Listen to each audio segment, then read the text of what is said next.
A'udzubillahiminasyaitonirrajim. Bismillahirrahmanirrahim. Assalamualaikum warahmatullahi wabarakatuh. Alhamdulillahirabbil alamin wa bihi nasta'in wa ala umuri dunya waddin wa ala alihi washabihi ajma'in. Qala Allah ta'ala fi kitabil karim. A'udzubillahi minasyaitonirrajim. Bismillahirrahmanirrahim. Walladzi arsala rasulahu bil huda wa dinil haqq liyudhhirahu 'ala dini kulli wa kafa billahi syahida. Shadaqallahul adzim. Pemirsa yang dirahmati oleh Allah Subhanahu wa taala, bersyukur kita masih dipertemukan oleh Allah di channel kami, yaitu Cermin Anak Soleh. Mudah-mudahan tampilan kali ini bermanfaat untuk kita semua. Amin amin amin ya rabbal alamin. Salawat dan salam semoga tetap tercurah kepada Nabi besar kita Muhammad SAW, yang insya Allah senantiasa kita nantikan syafaat ataupun pertolongannya di yaumil qiyamah nanti. Amin ya rabbal alamin. Bapak Ibu hadirin yang dirahmati oleh Allah Subhanahu wa taala, kalau kita perhatikan latar belakang daripada video ini, yaitu seekor kucing yang lagi asik ya memakan tupai ya. Ini suatu bukti kekuasaan Allah, walaupun secepat itu coba tupai berlari ya. Terkadang insya Allah kalau memang rezeki, kucing pun bisa mengejarnya ya. Dan akhirnya alhamdulillah menjadi santapan yang sangat bergizi bagi kucing. Ini bisa dijadikan iktibar ataupun pelajaran buat kita, bahwasanya semua makhluk yang diciptakan oleh Allah Subhanahu wa taala itu, mulai dari yang kecil sampai yang sebesar apapun, rezekinya disediakan oleh Allah Subhanahu wa taala. Rezekinya dijamin oleh Allah Subhanahu wa taala untuk kelangsungan di dalam hidup dan kehidupannya, dan proses di dalam pelestarian hidup dan kehidupannya. Alhamdulillah ya, kalau kita perhatikan kucing ini sudah beranak 6 ya. Dan alhamdulillah ya, ada istilah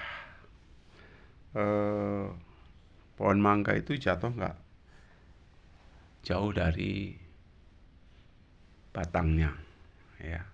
Biasanya keturunan kucing pun ya, wajah-wajahnya ataupun badannya itu mirip dengan induknya ya. Itu seperti itu. Biasanya juga anak itu cenderung juga meniru akan apa yang diidolakan oleh anaknya kepada orang tuanya. Untuk itu tentunya kita sama-sama bisa belajar dari berbagai kehidupan yang kita lihat, yang kita dengar ya, dan kita rasakan. Karena kalau kita perhatikan, guru terbaik adalah pengalaman. Pengalaman adalah guru yang sangat baik ya. Kalau kita sebagai muslim ya, guru yang terbaik itu ya Al-Quran dan hadis ya. Tapi kalau secara umum, pengalaman itu adalah guru yang terbaik. Bapak Ibu hadirin yang dirahmati oleh Allah Subhanahu wa taala, jadi kalau kita perhatikan di sana sini ya, sumber rezeki kucing itu memang cukup lumayan ya. Di restoran-restoran tertentu ya, itu banyak yang membuang tulang-tulang, dan memang sudah disiapkan oleh Allah Subhanahu wa taala tulang ataupun kepala-kepala ikan lele dumbo itu rezeki bagi kucing ya. Jadi tidak usah meminta pun, kalau sudah Allah berkehendak ya, nggak usah meminta lah. Kalau sudah Allah berkehendak, kucing pun ya akhirnya dikasih rezeki ya. Bukan hanya kucing saja, tapi semua makhluk di muka bumi ini. Kalau kita sesekali memperhatikan cicak ya ataupun tokek, itu nggak punya sayap ya, Tapi dengan kuasa ilahi, ya, begitu dia ada di dinding ya, tembok, tahu-tahu ya ada capung lewat, akhirnya disantap. Ya. Kemudian ada kupu-kupu lewat, ya disantap.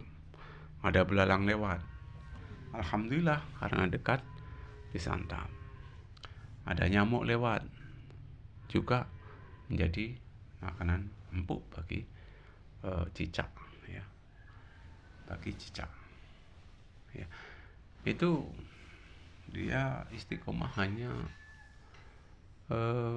berdiam diri di tembok, tapi kalau memang rezeki ya insya Allah, ya, insya Allah makanan itu datang sendiri.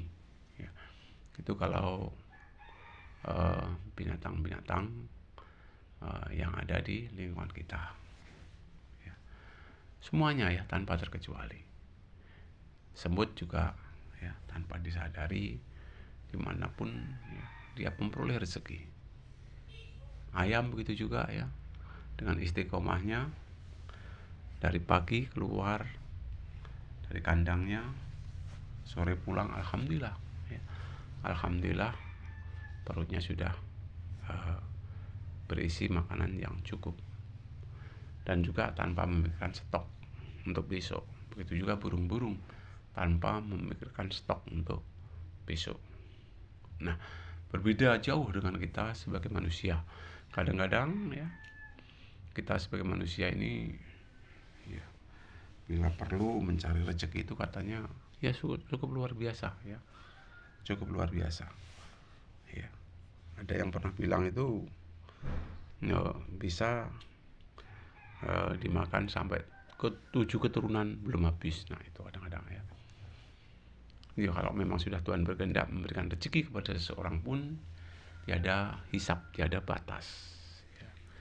Bapak Ibu hadirin dirahmati Allah Subhanahu Wa Taala, keterkaitan dengan hal tersebut kita selaku umat Muslim ya, ada baiknya terkaitan dengan soal rezeki, soal jodoh, soal umur, ya, memang sudah ditetapkan oleh Allah Subhanahu Wa Taala. Walau demikian, ya, tidak ada yang mampu bisa merubah takdir kecuali doa. Jadi kalau kita banyak-banyak berdoa, ya, insya Allah ya, walaupun umur, walaupun rezeki, ya, walaupun jodoh, ya, itu sudah ditetapkan oleh Allah. Tetapi dengan dibantu dengan doa, insya Allah segala sesuatunya akan bisa lebih baik, ataupun bisa berubah ke arah yang lebih baik. Hadirin yang dirahmati oleh Allah Subhanahu Wa Taala, kita sebagai manusia tentunya harus pandai-pandai bersyukur, ya, bersyukur. Karena salah satu ayat dikatakan laqad khalaqnal insana fi ahsani taqwim, ya. Allah ciptakan manusia itu dalam keadaan sebaik-baik bentuk, ya, sebaik-baik bentuk. Ya. Nah, kalau kita perhatikan makhluk lain, ya, dia nggak mempunyai akal, ya. Sedangkan kita alhamdulillah di samping punya nafsu, ya, juga punya akal pikiran, ya. Dengan pembedaan akal pikiran tersebut, inilah akhirnya manusia menjadi orang yang termulia, ya, orang yang paling baik, orang yang paling penciptaan yang terbaik, ya. Kata Allah, laqad khalaqnal insana fi ahsani taqwim, ya. Aku ciptakan manusia itu dalam keadaan sebaik-baik bentuk. Nah, kita dikarenai oleh Allah itu berupa akal, pikiran, juga kalbu, ya, hati. Ya. Bahkan hati di sini sangat penentu, ya, baik buruknya seseorang. Ya. Kenapa? Karena di dalam tubuh manusia ada segumpal darah. Manakala segumpal darah itu baik, akan baik segalanya. Tapi kalau segumpal darah itu buruk, maka akan buruk segalanya. Maksudnya di sini segumpal darah itu adalah hati. Jadi kalau hati manusia sudah bersih, insya Allah amalan-amalan perbuatan yang lain akan menjadi bersih. Tapi kalau hati sudah kotor, berimbas amalan-amalan yang lain juga akan kotor.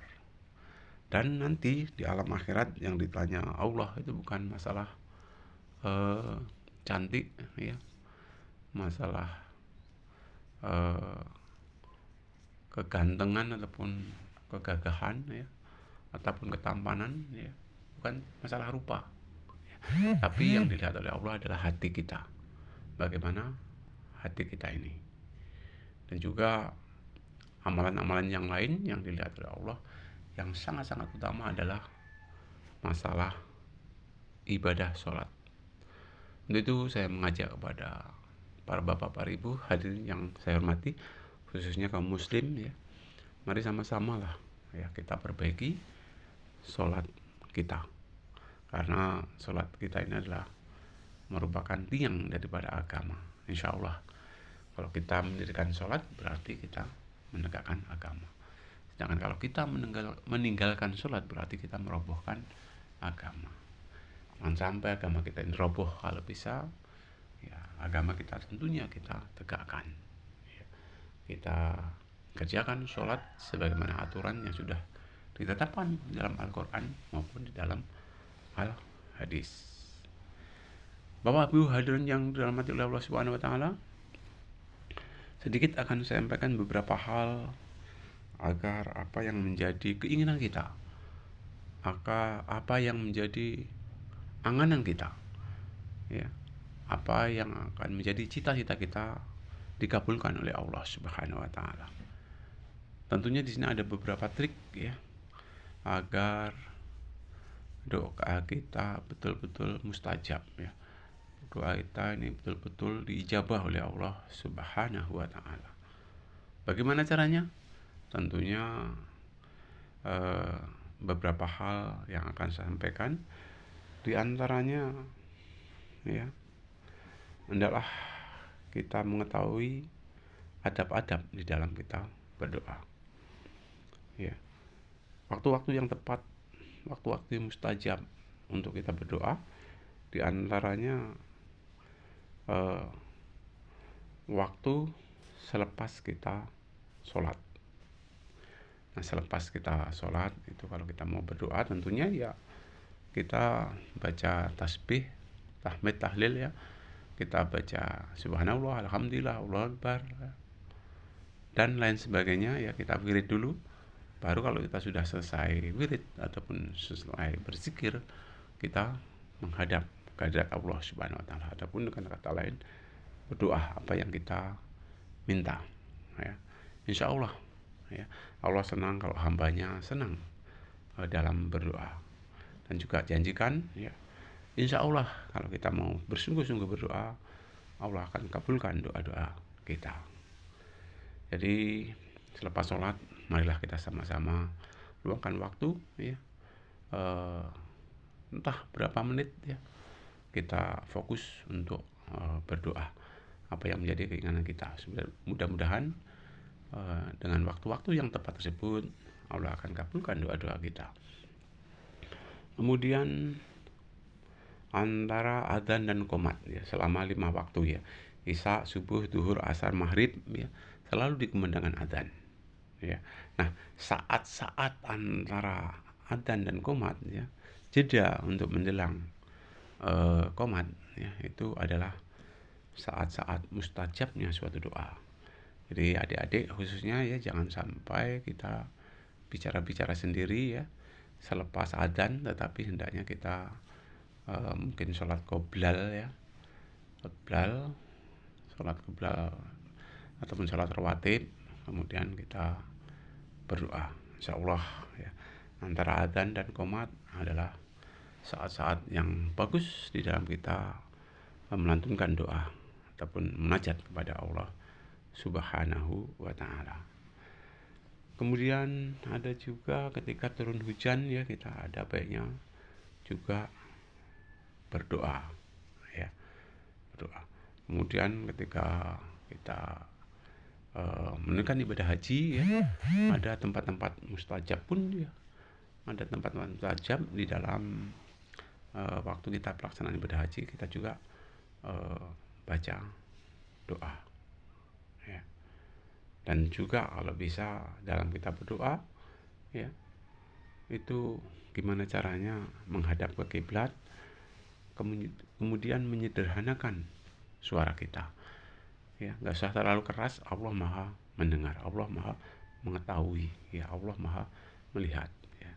Dan tentunya ya ada baiknya, ya memang tidak mengangkat tangan, Allah juga mengetahui, tapi adab-adab di dalam kita berdoa ada baiknya angkat kedua belah tangan kita, ya angkat kedua belah tangan kita supaya itu permohonan betul-betul dilaksanakan dengan baik, ya.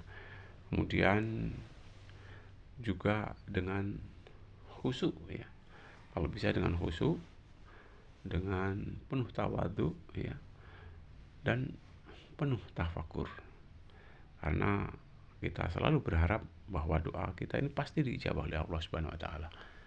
Ya, diijabah, yakin, percaya diri bahwa apa yang kita minta insya Allah, ya, insya Allah kita harus optimis, ya, karena Allah pun juga sudah perintahkan, ya, di dalam surat Al-Baqarah ayat 186, ya, itu dikatakan oleh Allah Subhanahu wa taala, ya, fa idza sa'alaka 'ibadi fa inni qarib ujibu da'wata da'an idza da'ani fala yastajibu li wal yu'minu la'allahum yarsudun, ya. Itu fa idza sa'alaka 'ibadi 'anni fa inni qarib ujibu da'wata da'an idza da'ani fala yastajibu li wal yu'minu la'allahum yarsudun. Hai Muhammad, kata Allah, ya, apabila ada hambaku bertanya tentang halku, katakan bahwa aku dekat. Aku perkenankan doa orang yang meminta kepadaku, tetapi hendaklah ia bersujud kepadaku. Nah, tentunya sebelum kita berdoa, kita berusaha untuk menjadi orang yang takwa dulu, ya, orang yang betul-betul, ya, mengabdi kepada Allah dulu, ya, orang yang betul-betul menyembah tentunya dengan kekhusyuan kita kepada Allah Subhanahu wa taala dulu, ya. Baru kalau kita sudah betul-betul istilahnya bersih, khusyuk, ya, insya Allah kita yakin, optimis, ya, kita berdoa kepada Allah, insya Allah dengan kekhusyuan kita, Allah Subhanahu wa taala akan mengabulkan doa-doa kita. Hadirin yang dirahmati oleh Allah Subhanahu wa taala, di samping itu juga kita sebagai manusia, ya, hendaklah kita upayakan sholat pada awal waktu berjamaah. Kemudian kita hendaknya memuliakan kedua orang tua kita, termasuk mertua kita, ya, dan juga kita nggak bosan-bosannya keluar di jalan Allah ataupun bersungguh-sungguh, ya, jihad, ya, keluar di jalan Allah Subhanahu wa taala sesuai dengan Al-Qur'an dan hadis. Mungkin itu yang dapat saya sampaikan. Lebih kurang saya minta maaf. Saya akhiri, wabillahi taufiq wal hidayah. Assalamualaikum warahmatullahi wabarakatuh.